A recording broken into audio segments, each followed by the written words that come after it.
I'm first. Golden rings, you ain't cold as me. On my worst day, I'm frozen dreams. Big as overseas, never quit like some anime. Watch your noses bleed, cause I'm hot. All right, guys. Welcome. My name is Devin. Welcome back to the D3 channel. If you like what you're seeing, you want to see more, click that subscribe button, ring that notification bell, drop a like because the likes help the YouTube algorithm spread this video out. And let's get into it. Just a really quick video. Try to make these videos kind of like short in a way, like not longer than 10, 11 minutes, honestly, unless it's like a real extensive conversation. But yeah, we're talking about variants. Have variants caused an issue in the comic book market? We've seen variants from time again. I mean, probably the most prevalent one of 2022 right now is Black Panther 3. First appearance of Tarzan, and the 1 in 25. 1 in 25 is supposed to be $25, but it is up $500, $600, dollars right now.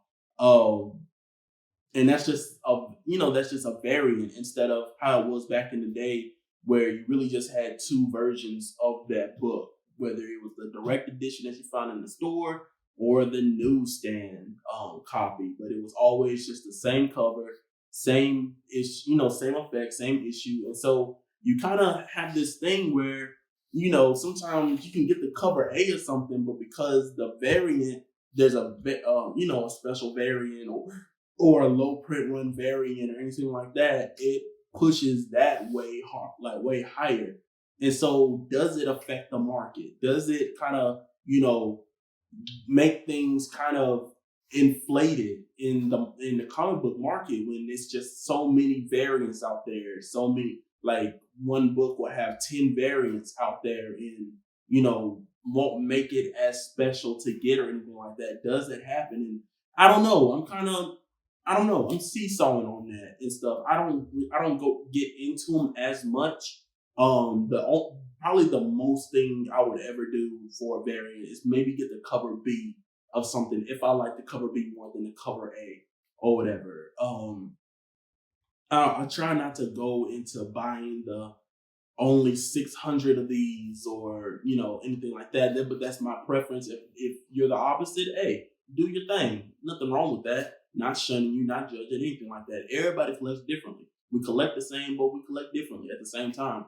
But it's kind of weird. It's a weird situation that we're in right now, where variants have kind of taken over the market in a way and have pushed books to be more than what they usually would have went for back in the day. And I find that really interesting. Just how much the comic book community and market has changed over the past few years. Like, I mean, if we really think about it, I mean, variants, they've been around, but they didn't start really taking the market by storm until not too long ago.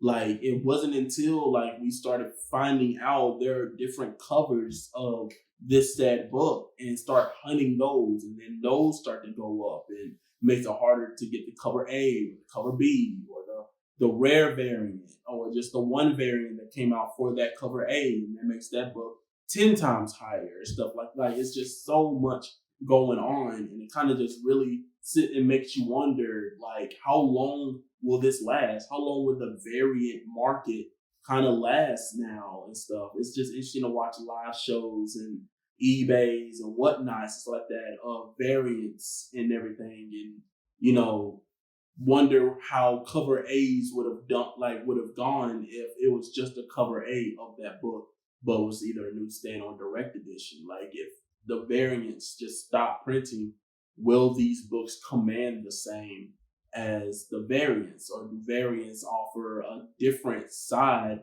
of collecting? Does it really give you, your favorite artists like Art Germ or Peach Momoko or Alex Ross and stuff like that? Like, does it give the collector an opportunity to get the same book, but if they have a favorite artist and they've done something for that book in a different cover, get that? And so you have that book, but you just appreciate that artist more.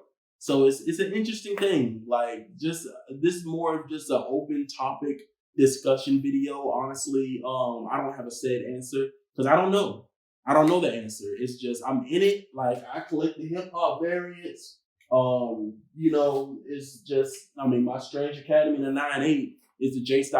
Scott Campbell one. I have cover A, but I really love the J. Scott Campbell because I just love how the characters are just around the cover and everything. Like, it's really dope to me. And so it's different. Everybody collects differently. I mean, it's weird. It's really weird to figure out how the market is gonna go because it's so unpredictable. Some variants you think are gonna be hot, and people have paid hundreds of dollars, thousands of dollars for, and now that book is worth under 200, under 100, and stuff. Like, it's crazy to see how much these books have fallen. I mean, a prime example of that was the Venom books, the later Venom books, the first Virus, first Codex, and stuff like that. And there was just so many variants, and everybody was just buying into and really believing this was going to be a huge character, and it wasn't. And now Virus and Codex aren't really, they're fodder. Like, people don't invest in them anymore. So unless they bring them back into this new Venom run with Dylan Brock. But other than that, like, that's like probably the biggest prime example of that. It's just how those books took the community by storm. And now that particular series is over with, they're not significant. They're not worth keeping. So now you're seeing people try to sell them and try to get their money back after paying hundreds of dollars on it, thinking that they were really sitting on something or banking on something. And some people flip them and stuff, and that's another topic for another day of flipping books and stuff. So we will get them to grade and then just flip to go for a bigger book and everything. I mean, everybody does it basically. I mean, if you are a collector, you damn near have to kind of accept that you're going to have to flip something one way or the other to get the book that you want or get the money that you want to help for either life needs or comic books and stuff like that. Like, it's weird. But yeah, quick video, just open discussion. Has comic variants affected the comic market? Has it caused such an influx in the comic market that if there were just regular cover A's of a directed newsstand only, would the market still be the same? I'll let you guys discuss it in the comments below, and let's have that open dialogue and everything. But thank you for watching. Click that subscribe button, hit a like, and yeah, be safe, be vigilant out there. Remember to go to collect what you love and love what you collect. See you guys later. Living life on the spectrum till it's rewarding me.